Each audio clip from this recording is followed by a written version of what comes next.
Howdy, hey, hello, it's McKenna, and I'm back. Finally, actually, I didn't think it was going to happen because right before I started to record, I was dealing with a not sleeping newborn, and then I get him to sleep, and something's not working with my audio. I thought for a second there, I was like, I guess this is it. I guess we're not doing it, but something came together, and we are here. Howdy. It has been almost 6 months since our last episode. And I just want to thank you if you are still out there, if you're still listening. I get weekly emails from my little hosting site. Even though I wasn't posting every week, even if it was a small number, there were still episodes getting downloaded and listened to. And my heart, you guys, thank you. Thank you so much. There's some new people out here, which incredible. I'm so grateful that you found this podcast. Hopefully you stay. But for real, just thank you so much. It's been a whirlwind of events. We have a newborn. We have got 3 boys. Our little Brigham is here and he's great. As of yesterday, he's officially 4 weeks old, which is insane. We'll get into it. But before we do, you guys know it. We got to talk about our munchie. It's the cutest munchie. I wish you could actually see it. It is this little homemade cookie. I'm going to call it Kelly's Cookies. I have a sweet friend named Kelly Beckstead who came and brought me lunch today.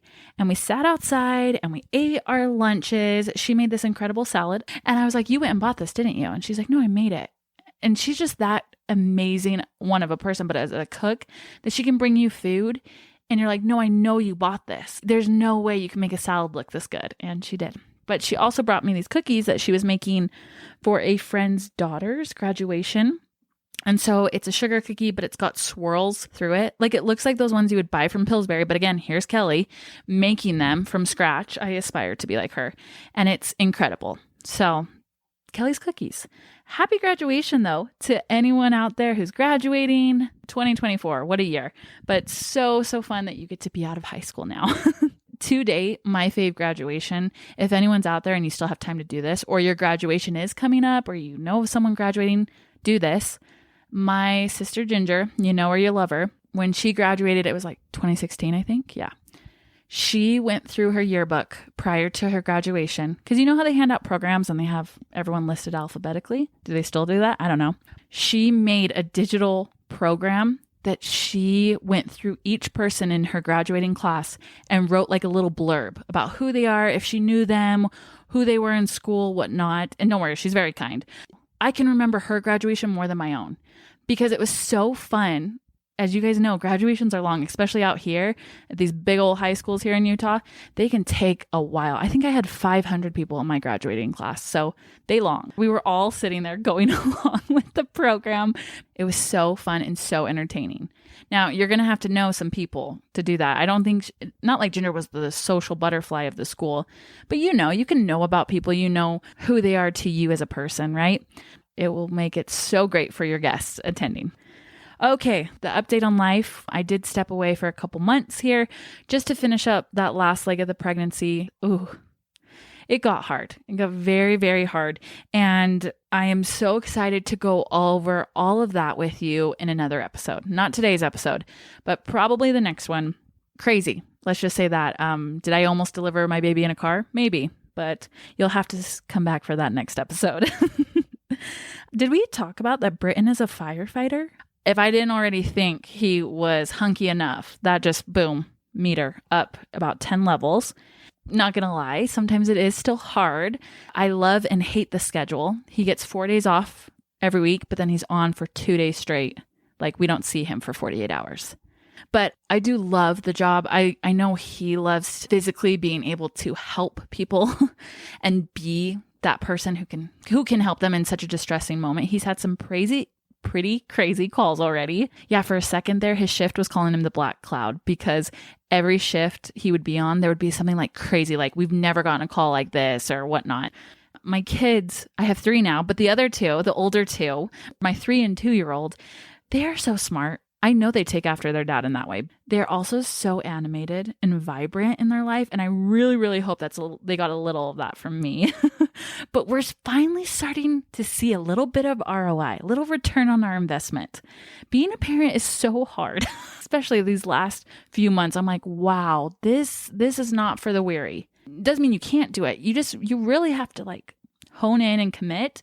But we are in that stage that you guys all know. When you hear the words ages 2 and 3, you already just picture a scene. That is what our life is. But during the day, Baker will do something and you're like, how did you know that? Or like Bo will do something. I'm like, you are so funny. Where did you get that from? And I just love it. It makes up for all those crazy other moments. And lastly, we're living with our in-laws. I'm pretty sure you guys know that. A big part of that right now is we have decided to basically hit our financial situation head on and course correct a lot of things that we did in the past and we're no longer doing. So living with in-laws really helps that as we tackle our last big thing, which is student debt. For all you people graduating and going into college, if this is the only thing you get from this podcast, do not go into debt if you don't have to, if you absolutely don't have to. If you do, you work through college. Me and Britt, just the past month alone, how many times we have said, geez, I really wish we would have like tackled this back then versus when we have kids. Now, it was hard back then. I mean, I was in hair school. I started doing hair, but then we had Baker. Britton was in football and doing school, and you can't really work during the season.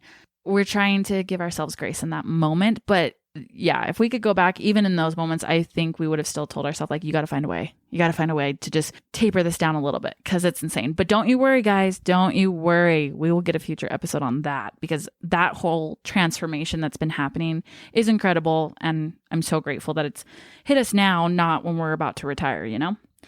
Let's get to the real premise for this episode, the summer challenge. The summer social media challenge.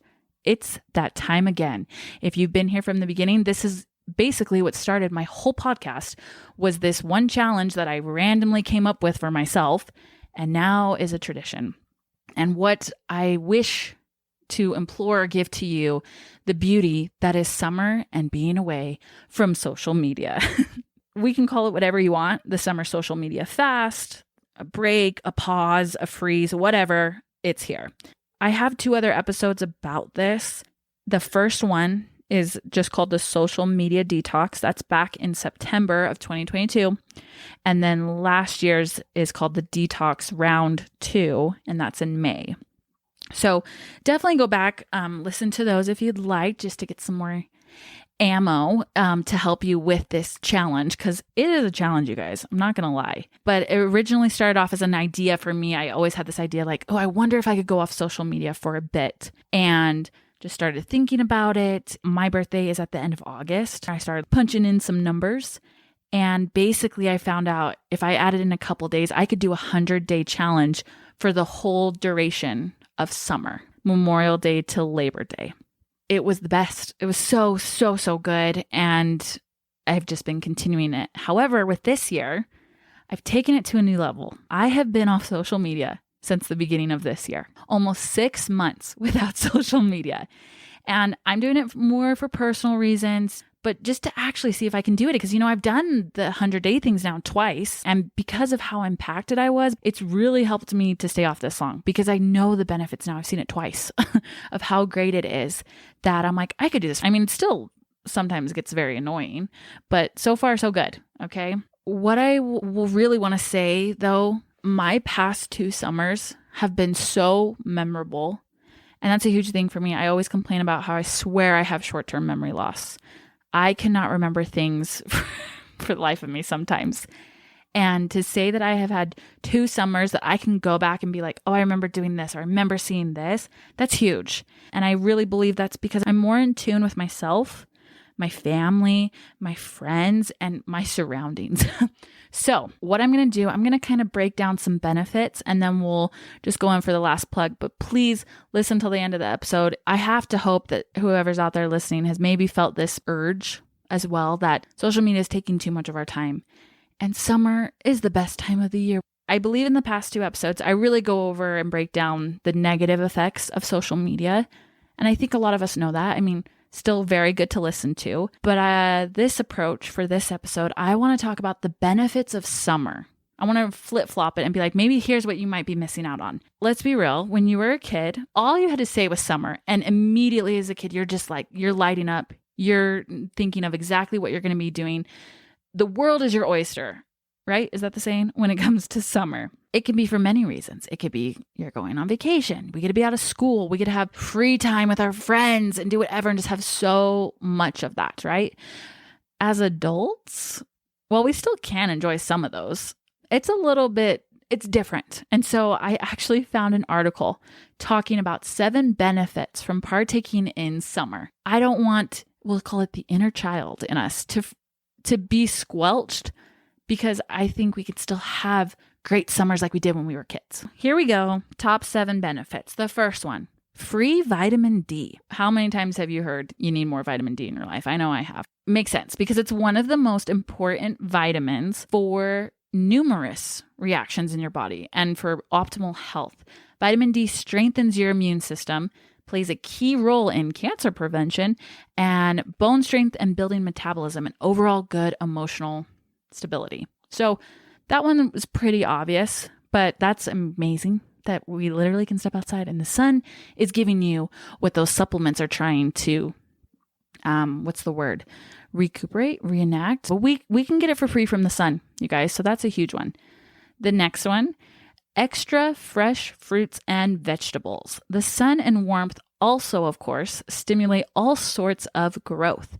This is the season where we can enjoy normally abundant, fresh, local fruits and veggies. Thus, this is also the season to incorporate more fresh fruits and veggies into your diet easily. This is true. I just did this 2 hours ago. Like I told you, my friend Kelly, she came over. We had salads outside in the sun. So boom, boom, we just tacked off the top 2. And it was great. It was so great. Like you could just feel it. And you know what I'm talking about because you know when you eat such a good nutrient-dense meal in the sun, you feel it. Even my mother-in-law just said at Costco, their strawberries are like super cheap now because there's so many. And you guys know that box at Costco, it's huge. Kelly made some lunch for the boys and she brought fresh cherries. And I was so nervous because the boys haven't had cherries and it's just that moment as a mom, like, what if they don't like it? And she like took the time to prepare this, but we gave it to them. They ate the whole little canister that she brought. And Baker kept saying, I love these. I love it. And I was like, oh my gosh, yes. I have to hope that it was because we were outside, but it was great. It was great. Next point. More opportunities for physical activity. The sun and the warmth literally call us outside. This type of weather opens the doors to countless ways of being active while enjoying the great outdoors. From walks, jogs, hikes, bike riding, to swimming, frisbee throwing, outdoor yoga, badminton, soccer, the list goes on. There are numerous ways to get more active. Oh my gosh, this point had me rolling. I was laughing so hard. More opportunities for sweating. It sounds silly because it is, but I love their reasoning still. There are increased opportunities for sweating, which is actually a great health benefit, as most of us don't exercise or exercise enough to break a proper sweat all year. The summer months allow that to happen almost naturally.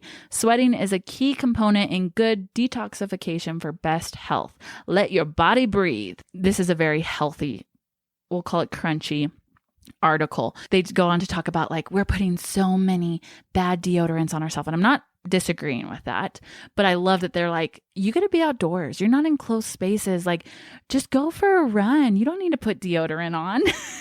Again, your choice on that. You decide, you know your body. I can't not disagree with that. Like you're right. Hey, I can see that being a benefit. If you're in open space, you're not bothering other people, I think that's okay. I think that's good.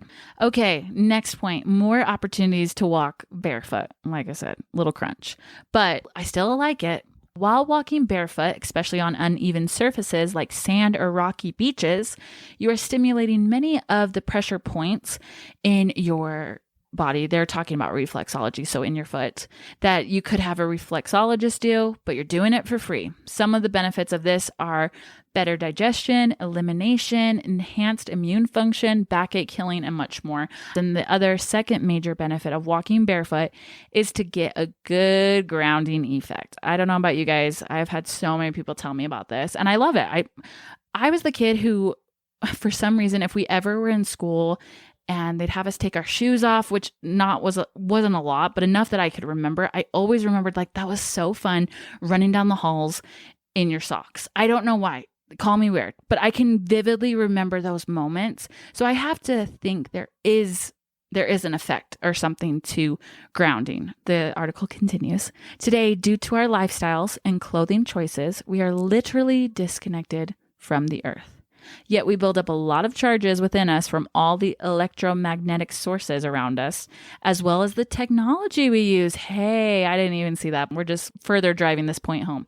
Walking barefoot on the earth allows for natural grounding to take place.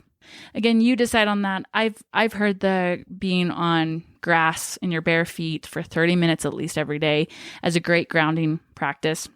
Right now, when the boys go outside, I just take my shoes off because we're on the grass. So trying to get two birds, one stone there, but I can totally see that being a benefit. Next point, more opportunities for fresh air. A key area to our health is fresh air. And with the majority of us living indoors 90% of our lives, oh, that is so sad. We simply do not get enough. Fresh air is key to good health. In the Eastern traditions, air or breathing is referred to as prana, the vital life force. Many of these traditions and other indigenous people knew the importance of proper breathing and fresh air and practiced this regularly. In our Western culture, however, most of us breathe very shallow on a daily basis, actually signifying to our bodies a stress response, and breathe very poor quality air. Oh boy. Yeah, I can believe that 100%. I mean, we live in the basement and I love our basement. My in-laws who are listening, we're very grateful for the basement we live in. It's actually an incredible basement. We have lived in basements before, though, that you can feel just not getting good air. Even if it's not in your house, it might be a workplace or whatever it is. It just feels better to be outside. Even when you're sick, you just walk outside. It just feels better. And last point, an overall good feeling. This summer, make the most of the season, enjoying all the outdoors can offer. Turn off the TV, put away the video games, and just get on out there. Whether it is family picnics, gardening, physical activities, or just being in the atmosphere of the warm summer sun, infuse yourself with a natural happy state that is abundant at this time. Oh, I like that. Infuse yourself. There are just so many good benefits, and I think a lot of them are packed into these 3 months. That's why I'm like, don't miss out on them. This episode is going against a lot of social media. I don't hate social media. I need you to understand that. Yes, I am currently in a year-long social media fast. That's for personal reasons for me. And you being off it for summer doesn't mean like you have to hate it either. And you get to I'll go over kind of how I built it and whatnot. Like you can adjust it how you want. But I do want to point this out that social media isn't the only problem. I just think that sometimes it can enhance other problems. I've still had problems with comparison, with loneliness, carelessness with my time, all the things that get tacked on to using social media. So just know that I've still deal with them off of social media. However, I've noticed it's not as exorbitant when I've been on social media. I feel like I have been able to cope quicker with certain things than I did before. I've been able to let go of things much faster. And with the things I can't cope with, or like things that are still hard to cope with, I'm finding real humans to talk to about it. I'm not just going and continuing to scroll on the social media or try to go look up a blogger's views on this. I'm not saying those are bad, but sometimes you just need to go be out with real people, your people who are in your sphere with you, who can kind of really see exactly what's going on and help direct you if you need it. As you guys know, I mean, we've already talked about therapy and stuff, but like that's been a great help for me. So again, plug there for BetterHelp, get your code in the show notes. But I'm able to pinpoint a lot of things quicker and get help with them. I've also noticed how I've felt a sort of freeing within myself because I'm not tied down to something. And most of all, the biggest one, the number one reason you should do this, my close relationships, my husband and my kids. Now, of course, there's extended family, my close friends, but these boys, these 4 boys in my life are the most important people to me. And because these 2 summers and now these 5 months, I hate to use the word thriving because it doesn't mean that we still don't have issues. It doesn't mean that I still yell at my kids sometimes. It doesn't mean that Britt and I don't have arguments or disagreements. Like, that is not what I'm trying to say. What I mean is the core relationship is thriving. My heart is just growing in love and adoration for all of them. And we have this uniting force that's just growing stronger and stronger within our own family because we have this time with each other, because we want to be with each other. And that's everything I hoped for when I was younger, just all of my family issues that I went through. But I'm seeing it, and I see day in and day out how it's giving back to us. And I have to think that that's because, well, I don't have anything else to do. My time isn't distracted, is what I'm trying to say on that. I did look up a stat though too, which is so funny because I think we talked about this once. I know social media is 100% stimulants, and we're getting overstimulated from it. And I just looked up, like, some researchers are thinking that exposure to social media can overstimulate the brain's reward center, and when the stimulation becomes excessive, can trigger pathways comparable to addiction. Now, we know, how many times have you heard, like, certain addictions can tear families apart? I think we need to view social media as an addiction. Just look at it, even if it's looking at it in a different perspective from that way. I think that's what I had to do to initially get off of it for the first break that I did. And that's when I realized, like, oh boy, yeah, I'm putting too much energy into that thing alone, which isn't even real most of the time. And I'm neglecting the real thing standing right in front of me. Have I convinced you yet? Like, honestly, has that urge just kind of grown and grown bigger in size that you're like, okay, I think I can do this. Go with that thought. Please do. Because if me, McKenna, who you're hearing right now, can do this, whoever you are out there, you can do this. I promise you can do this. I want others to feel what I've been feeling. A social media break is just the first start that I believe is going to get you to the place that you need to be so that you can see what your life has got in store for you. It originally gave me the time and confidence to start this podcast. So maybe that's exactly what you're needing to get started on whatever it is, that thing that you've been wanting to do or start is.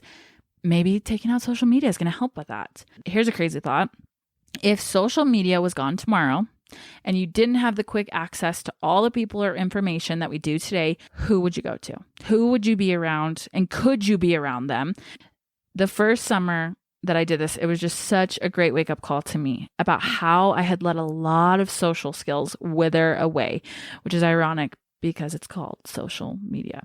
But I think we can agree, talking in person versus typing to a person, 2 different things. Not just listening to a video and you just sitting there listening. No. A 2-way conversation.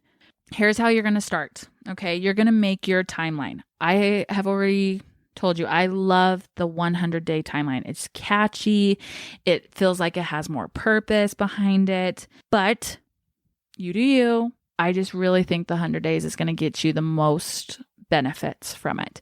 So I usually say it's from Memorial Day to Labor Day, but depending on the year, you usually have to do a couple of numbers. 100 days from Memorial Day. Okay. You can make it less or more, but I just love the idea of it consisting over your whole summer.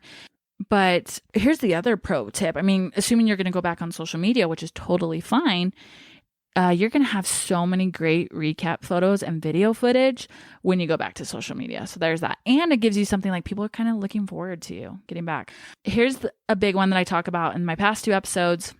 The biggest, hardest thing that everyone faces when they go and do a social media break, how to deal with not being able to access people as you do with social media. I say this along with Tracy Lawrence. You find out who your friends are. This is one of those great things that can be the hardest things to find out who your friends are. Your real friends. I've plugged this book before. It's called Find Your People by Jenny Allen. But she goes on this whole thing in her book about how we are not really capable to handle a capacity of too many people. Look at your friends list. Why do I have a feeling you have more than that? If you don't, you're doing great. But I feel like most of us have more than that on our friends list and people we follow. That doesn't really mean close relationships. With doing this challenge and then having the whole dissect of friends kind of not there, you're possibly and most likely will be feeling lonelier. I don't want that to scare you off. I think that's a huge, deep core reason a lot of people don't do this, but just realize that I think it's actually moving you back to your center to get to have the actual time to focus on yourself, but to really focus on the few close, real relationships you do have. The older you get, you just start to realize how important those close relationships are. I'm just hoping to get you guys a head start. I'm turning 30 this year, which is insane. And I'm grateful that I was able to figure this out a couple years ago. But man, how I wished I could have used this earlier. In my early 20s, yes, I needed this, but it's okay. What is it? What did they say? That the best time to get somewhere is like yesterday. The second best is today. You can do that today. What do you do instead when you're off social media? The bucket list. Oh, the bucket list. You're going to find a lot of time on your hands. You're going to feel so bored. First off, you need to let yourself be bored. I have heard so many people say like, we need to let our kids be bored again. Why not you? Why should you not be able to be bored again? You need to flex that creative muscle that you did when you were a kid, when you found time to be like, okay, I have nothing to do. What do I do instead? We don't give ourselves that margin of time anymore. So instead of using it on social media, you're going to find you have all this time. Let yourself be bored. But here's another thing that's going to help, I think. I want you to make a bucket list. I want you to write down a whole list of activities or things that you want to accomplish during your social media fast. This is really going to help on those days that you're wanting to just scroll, but it's also going to help make the days count rather than just purely counting them as they go by. And these are fun things. You can totally make a summer bucket list, like things that you're like, I just want to do this in summer. But some of these goals can also be very personal. It doesn't have to be like summer. It can be like mine was starting a podcast by this date or something like that. Like the goals that you've been wanting to do, you get 3 months of time to basically just go out and go do them. One of my goals that I started, I think on the first year, I hope for sure last year, was to read 10 fiction books during the 100 days. I love self-help books, but I heard a stat about reading fiction books before bed as a way to let your brain relax and prepare for sleep. A lot of the times as adults, I think we cling to fact and logic. Sometimes you just need to go read a good book about a dragon or a proper Regency romance book, or I don't know what other fiction books there are. It's a great way to fall asleep, by the way. That goal changed my whole relationship with books for the better. I still am now reading more books than I ever have in my entire life. Highly recommend putting that on your list. What I'm really hoping for at the end of the day is that this challenge is going to stretch you. Stretching hurts. Okay, it shouldn't hurt. They always told you that in school. If it hurts, you're not doing it right. But it's not supposed to be just comfortable all the way. Like you're wanting to get some growth, some progress in your life. This challenge is going to do just that. You're going to have to think and do different from the norm. That's almost become too robotic-like for a lot of us. And again, I say the first few weeks are going to be the hardest just because you're going to be smacked with so much of reality. Things or people you've been avoiding, you're probably going to have the blinders removed and see more of yourself. But that needs to happen. It needs to happen so you can emerge from this shell that social media has put over us. It's one of the most crucial steps to you getting out of the monotonous pattern that is draining you from your life more than what you're gaining. I promise sooner or later, you're going to notice a difference in your mood, a difference with your close relationships and your overall life if you let this challenge happen. If it's not social media that is the problem, try a 100-day break from something else then. Whatever is consuming your time the most, just give yourself some time back and enjoy the best season of the year in my book. I'm so excited to hear about how your social media challenge goes or whatever you're abstaining from. Oh, that's a cool new feature, by the way. If you look on any of my episodes now in the show notes, there's a link at the bottom that I guess is my hosting site is they call it fan mail, but it's a text. It will, if you click it, it will take you to your text messages and you can send me a text. It goes just onto my computer. I don't know who it is. It's all anonymous, but tell me how your social media challenge is going. That's what you can do this summer. Go get caught up on all your Munch and Mingle episodes. Other than that, I just hope you're doing amazing. I'm going to try, now that Brigham's here, we're kind of getting back to normal. I'm going to try to get back to weekly episodes for this summer.